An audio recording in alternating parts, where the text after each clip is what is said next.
地球每個角落充滿住無數嘅細菌同病毒，佢哋繁殖迅速，而且為咗生存，仲會演變成新一代嘅病菌同病毒，適應藥物對佢哋嘅抑制，從而令現有藥物喪失醫療功效。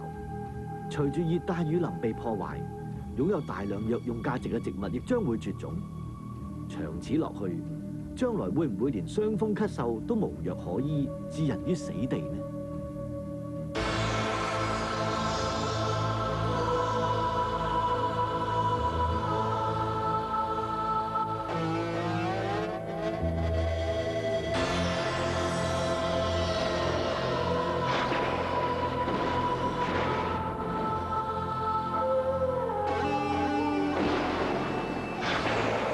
當現代科技正係日新月異咁進步緊嘅時候，喺一個肉眼睇唔到嘅世界入邊咧，一啲新品種嘅細菌同病毒亦都正在不斷推陳出新。咁啊，今晚嘅不可思議地球咧，我哋就正要去研究呢一個奇妙嘅世界啦。我哋請嚟嘅嘉賓包括咗咧，就係曾繁光醫生、自然療法醫生袁大明醫生、李寧漢中醫師同埋作家潘國森先生嘅。好，我哋而家嚟即刻睇一睇咧，人類係點樣同呢個細菌鬥爭先嚇。根據科學家嘅研究，大部分具有藥用價值嘅物質存在喺熱帶雨林同海洋裏面。可惜，因為近年嚟人類不斷嘅破壞同污染，呢啲富有潛在藥用嘅物質已經漸漸消失。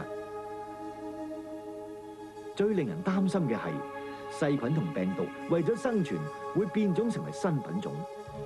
好似喺中國就發現咗一種組織包漿菌。病人感染之後，病情類似肺結核，如果唔及時醫治，係會引致死亡。而孟加拉亦發現新霍亂菌，現時對付霍亂嘅藥物對佢哋嚟講已經係毫無作用。另外一種變種鏈球菌，更喺英、紐、荷德以及冰島等國出現。患者一經感染，細菌以每小時2.2厘米嘅速度侵蝕患者嘅肌肉。1日之內就可以置人於死地。喺93年，本港亦發現同一病例。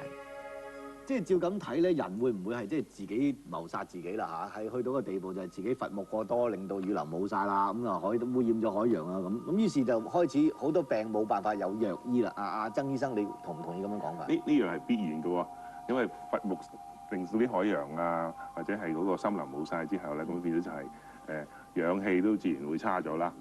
就唔係話淨係講攞一啲咩原料嚟到製藥啦。咁睇翻而家世界上邊咧，就喺熱帶雨林裏邊大概有百幾萬種植物到啦。咁有人去認識咗，嘗試去喺嗰度提煉藥物嘅咧，已經研究過25萬種咁多嘅。袁醫生有啲咩？我覺得而家好明顯咧，我哋文明人咧面臨一個即係健康嘅好嚴重嘅問題。百幾年前嘅所謂傳染病咧，慢慢地咧已經變成而家嘅所謂慢性病。我哋喺表面上咧，以為我哋嘅人咧係嗰個預期壽命長咗，但個人嗰個生活嘅質素同埋健康嘅質素係越嚟越低嘅。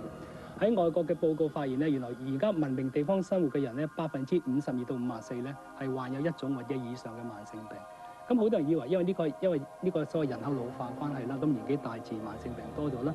咁但係呢個數字都顯示出嚟，原來咧患病嘅人裏邊咧有1/5咧係17歲或者以下嘅年紀輕人嘅。咁同埋咧，佢發現咧佢嗰個預測咧，佢話到公元2000年嘅時候咧，世界上喺文明地方生活嘅人100%會患有一種或者以上嘅慢性病啦。慢性病嘅定義咧，或者話自己唔會好嘅。嗱，呢個係一個好嚴重嘅健康問題嚟。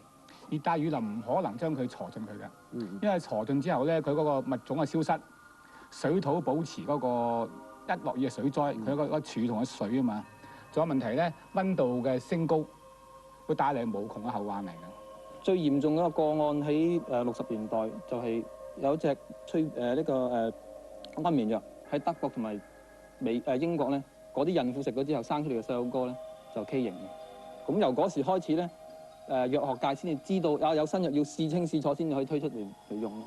咁我覺得個問題咧就係好多時就係話用呢個人工合成嘅藥嗰個毛病出現咗。我諗中藥方面個問題就比較少啲。但我認為個問題唔係話我哋有冇特效藥，或者而家冇，係咪將來會有？我覺得最緊要嘅問題咧，我哋對個醫療同埋健康有一個好錯誤嘅觀點。我哋永遠都以為咧某一種病一定要某種藥去對付佢，某一種病一定某種菌，而因此咧我有種藥去殺嗰種菌，我哋就能夠達到健康。我哋過去幾十年來用呢種方法咧係全部一敗塗地。其實我哋根本知道咗咩導致健康， 7個因素全係自然界俾我哋嘅。我哋需要食物、水、空氣、陽光、休息、運動同埋嗰個心境、個身體嘅心情嘅狀態。呢個7個係我哋所謂自然界嘅醫生。我哋全部忘記咗呢個主要嘅因素咧，導致我哋猛咁去追求啲藥物，以為我哋個熱帶雨林消失咗啦，將來就好大問題咧。其實根本我哋已經自然界已經俾我哋嘅醫療嘅力量，我哋只不過係忘記到佢，冇去利用佢。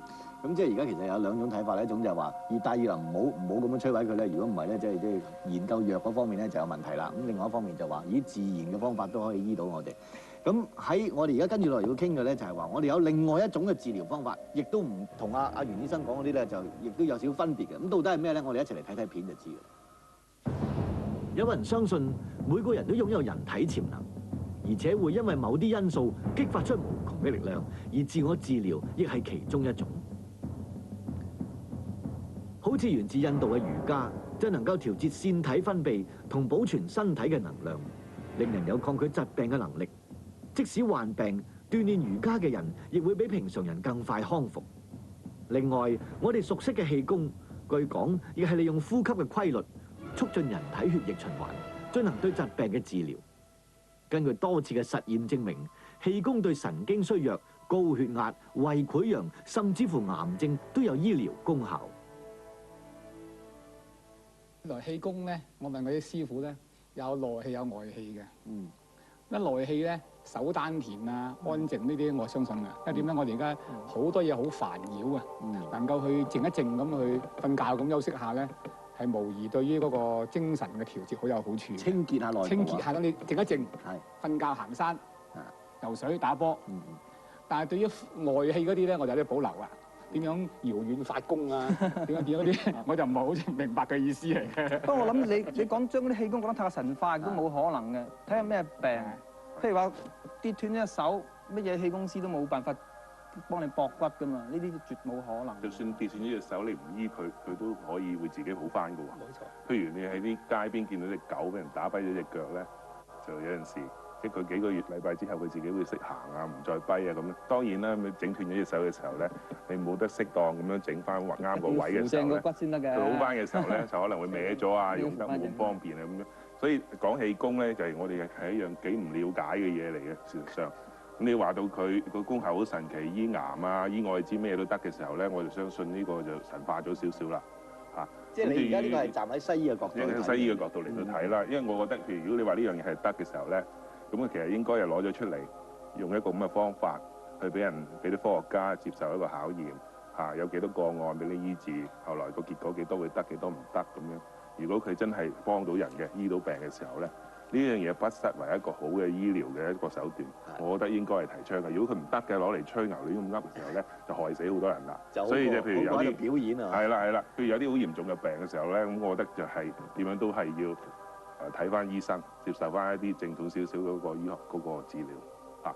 當然促進健康嗰啲，你要練氣功嚟到減壓啊、減除神經緊張，你要練氣功呢啲咁嘅嘢嚟到修身去練氣功，呢啲無可厚非嘅嘢嚟嘅，相信就。但係點解咁多人會去尋求所謂即係氣功嘅方法去治癌病咧？好明顯咧，係佢哋目前所接受嘅方法係幫佢唔到。最大嘅問題就係我諗人類對一個醫療咧、醫學嘅發展咧，呢個咁嘅科學咧。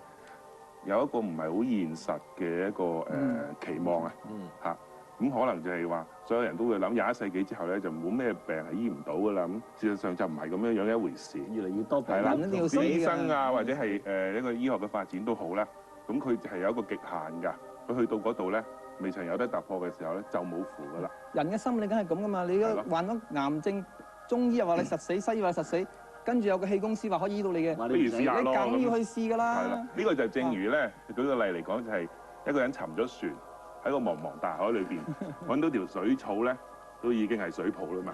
至於個效果點樣咧，就真係我哋都唔係好知。咁但係點解啲人喺而家嘅醫療嘅制度之下，即係仲要去尋求呢啲咧？即係如果我哋嘅醫療嘅服務係足夠應付呢啲嘅問題，正如你話齋下，如果用科學嘅方法去研究，過去研究咗25年。美國用咗成225個 billion 嘅經費落去，我哋發現癌症嘅生存率係完全冇大分別嘅喎。我諗呢個常識嘅問題嚟㗎，係常識問題嘅。譬如話點解會有人話隔住埲牆發功都可以醫到癌病？佢會信咧？咁我覺得呢個係本身嗰個生理學其實嘅常識就呢個係一個心理嘅問題同埋香港人對對健康嘅知識係好低好低。我諗好簡單嘅問題啊係。如果你中醫話你唔得，西醫話你唔得咧，我勸你就唔好信第三者嘅語言。專業人佢話包醫你幾錢嗰啲，包收醫療有錢100幾十種嘅，唔係得2種。你唔好信嗰啲。或者咁樣樣啦，即係我哋而家一講到氣功啫，呢個大家都係都已經有好多嘅爭拗喺度。咁我諗我哋休息翻嚟講嗰樣嘅嘢咧，就更加令到大家會有一個爭拗喺度。我哋休息翻嚟再見。